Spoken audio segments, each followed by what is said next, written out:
Hello everyone, I am Torstein from Cinema Terror, and here is a review I did not expect to do. In between working on my videos for this channel, I usually take a break and watch a more mainstream type of films that have been covered by plenty of others on this platform already. Eli Roth's 2018 remake of the classic 1974 film Death Wish is a film that came and went with little critical praise, and if I felt the same about it as the majority, then this video would not have existed. This film actually surprised me in its quality, so here's why I liked Death Wish 2018.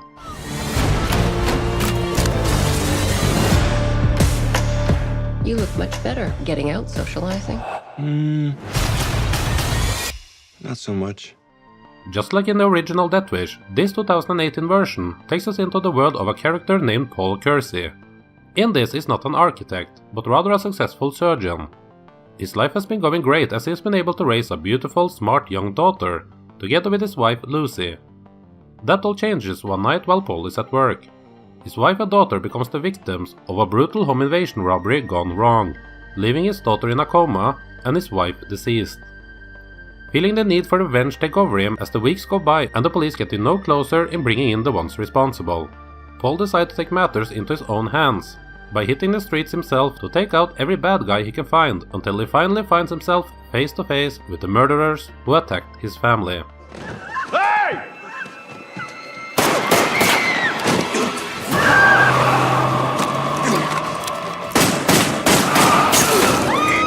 And that's pretty much it. Death Wish 2018 has a simple revenge plot that we've all seen before, especially in the good old days of the 70s and 80s, much in due to the success of the original Death Wish. It very much feels like a throwback to that time period, where the fantasy of taking things into your own hands was more common in movies.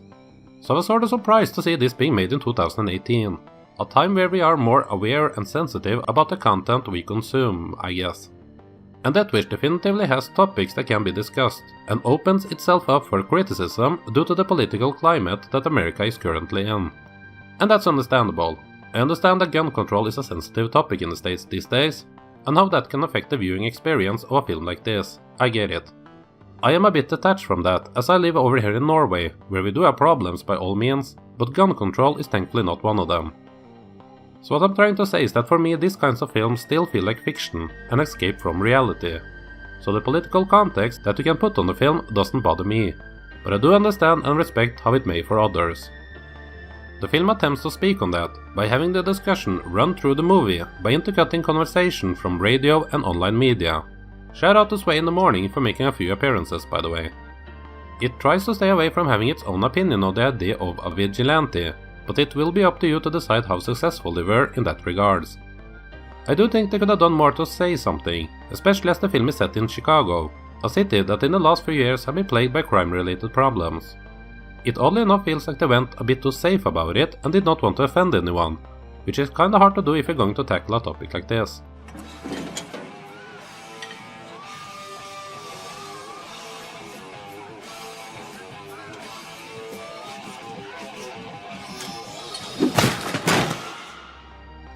I wasn't all that excited about Bruce Willis starring as Paul Kersey in Death Wish. There's been some years now since the last time I saw him in anything that I found to be very enjoyable, and especially in the action films he's done lately, his performance is usually the same, giving me a feeling that he doesn't really care anymore. It did look like he took this part seriously, and I was actually happy with his performance, but I do think the film would have benefited from having a different star, preferably someone who does not have an action movie legacy already behind him. The other options that were discussed during the 2000s was Liam Neeson, Benicio del Toro, and actually Sylvester Stallone at an early point. Stallone wanted to have Kersey as a cop who took pride in never firing his weapon, which could have been interesting and would probably have given the character a better arc. Another missed opportunity, if you will, is Paul's brother Frank, played by Vincent D'Onofrio. At first I thought he would play a more important part in the story, perhaps have him be responsible for instance, but in the end he was kinda just there, for Bruce Willis has someone to talk to every now and then, instead of giving D'Onofrio more to do, making him feel unnecessary to the overall story. The bad guys also failed to make the mark, and I can't remember the name or anything about any of them now, to be honest.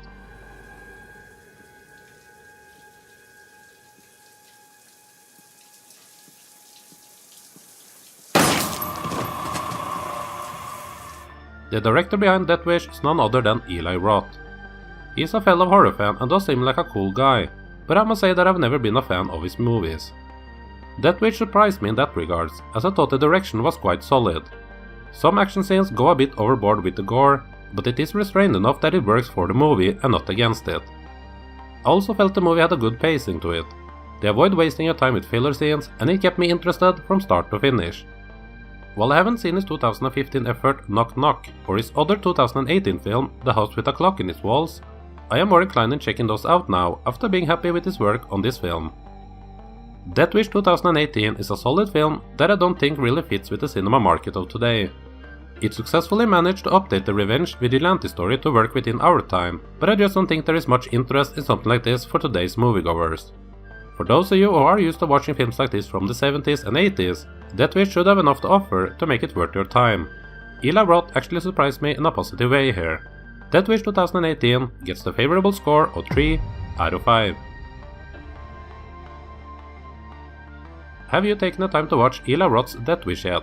What do you think of it and what's your thoughts on Eli Roth in general? Let me and others know about it in the comment section below. If you want to hear me talk about a new revenge film that does something different with the genre, then check out my review for the amazing French film Revenge. I highly recommend that one. I hope you enjoyed this review of Death Wish. There's plenty of more videos to be found on my channel if you're new around these parts, and as always, thank you for watching Cinema Terror.